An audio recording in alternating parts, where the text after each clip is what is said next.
এটা হচ্ছে আমাদের হোটেলের বাইরেটা, পুরো মেন রোড, পাহাড়, সামনে একটা ছোটো মন্দিরও রয়েছে, তিরুপতি মন্দির।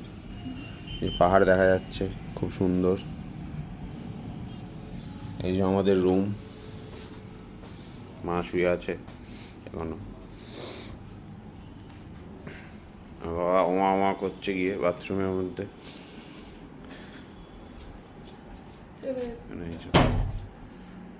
অনেক বড় রুম, অনেক বড়।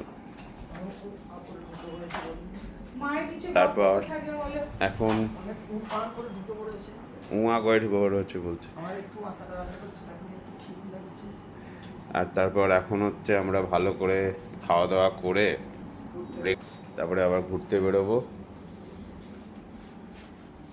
ঘুরে কি কি অনেকগুলো পয়েন্ট আছে, পয়েন্টগুলো তুমি বলে দাও একটু।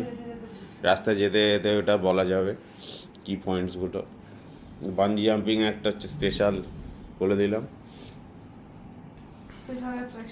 স্পেশাল অ্যাট্রাকশন হচ্ছে বানজি জাম্পিং। এখন আমরা তাড়াতাড়ি ফ্রেশ হয়ে দাঁত মেজে চান করে বেরোবো। তার আগে এখন ব্রেকফাস্ট করে আসবো। এই যে সারা রাত ধরে এসিটা সার্ভিস দিয়েছে, খুব ভালো সার্ভিস দিয়েছে।